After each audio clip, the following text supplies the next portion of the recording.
began to cut. God is asking for a sacrifice. Abraham began to prepare. And part of our surrendering is, are we prepared? His hands were prepared. In other words, his body was prepared. His being was prepared. His person was prepared. And we also see that Abraham's head was prepared.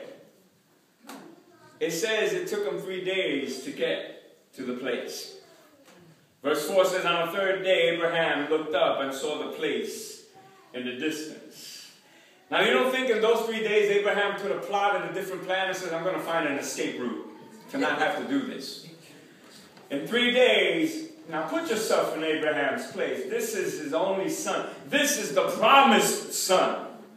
This is the son that's going to maintain the lineage and the promise, the covenant that God has given. And Abraham is probably saying, what kind of God is this? He's the promise. I'm already old. He's the promise. How is he going to be that covenant if he's now asking for me to sacrifice my son?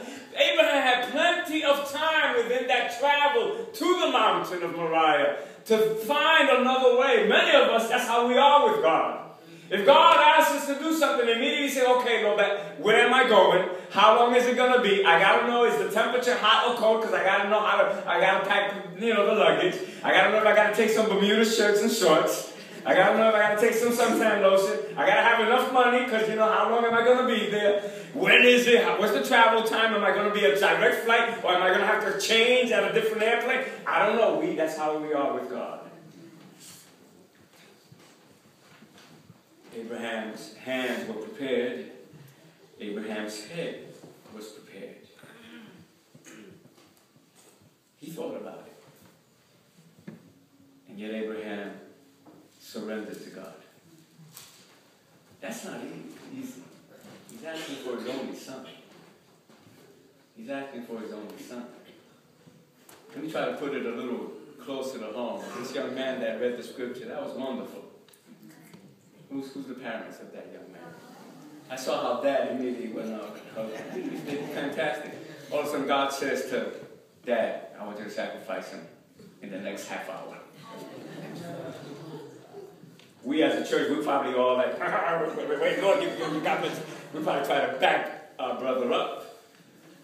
Abraham had time, but his head was over prepared. See, surrendering, you have to be prepared physically, the body. Surrendering, the mind has to be prepared. And also the seriousness of surrender means your heart has to be prepared. And that we see in Abraham, when he finally gets there, he tells his two servants, stay here while the boy and I go up to the mountain and we will worship. Notice what Abraham says. He says, we're going to worship. And that's the heart. See, for Abraham, he understood that surrender is worship. When we surrender, it is worshiping God. And in Abraham's mind, worship involves a total surrender. So when he's going to that place of sacrifice, Abraham is also understanding, I'm going to a place of worship. Because for Abraham, surrendering and worshiping were one and the same thing. When I worship, I give everything to God. See, when we worship traditionally, when we worship routinely, when we worship, by singing the traditional hymns and, by root and by tradition and by, habit. No. Worship involves, I come in with my spirit ready. David said, I was glad when they said unto me, let us go into the house of the Lord. You have to come to the Lord always with that relationship. Yes. You know how it is? We all know how it is. Abraham saw that to serve God and to surrender to God, God was worthy of receiving all he had without question or reservation. We've seen it. I don't know how many of you are there. Some of us, maybe we beyond that. I don't have no time for that. But like when people are in love, you see how they get. You're my buttercup. You're my everything. I love you. And we start saying things, you're the butter in my popcorn. You're the stars in my dark night. You're the wind in my sail. You're the jelly in my donut. Oh, you know, and I love you. I love you. No, I love you more. No, I love you more. I love you. And you start, and then you realize, man, they really love each other. But imagine you start saying that I love you, and the girl says, I love you too. You're my everything. You're my everything. And all of a sudden the guy pops the ring, and he gets on his knees, and he says, I want you to marry me. And all of a sudden the girl says, I gotta think about it. You know, and then he said, but I got this as sails of chariot. You can't turn me down. I thought, you know, what do we think? Well, wait a minute. There was all this talk of almost surrender, but now what happened here? And sometimes I think that's what we do with God. You know, we love Him so much and everything. But when He actually pulls that, this is what I want you to give up, it's hard. Abraham prepared his heart, his hands, and his mind. But the seriousness of surrender also is going to require this last part. We need to participate. You can't just hear this sermon and say, that's true, yeah, that's right, and then not participate. You can't be a true Christian without participating. There are no in the sidelines.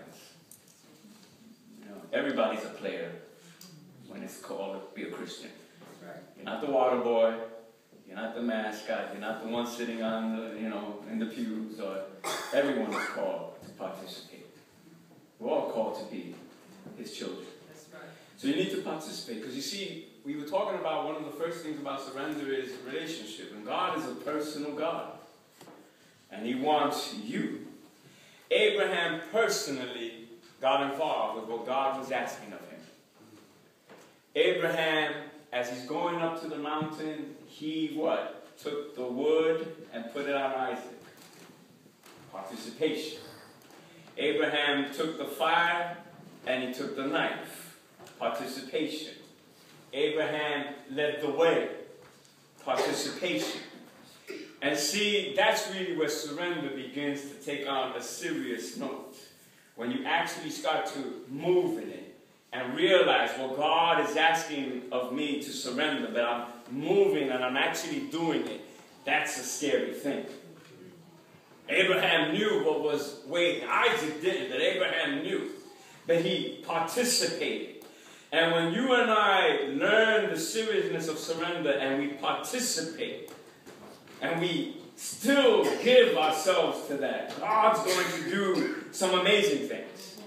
And what we got to understand is in Abraham getting his heart, his mind, his hands ready, in Abraham understanding and being in that perception with God, and in Abraham beginning to put himself and involving his participation, something profound began to happen in Abraham. Now see, I want to say something, that Isaac was not going to be sacrificed when he got to the mountain.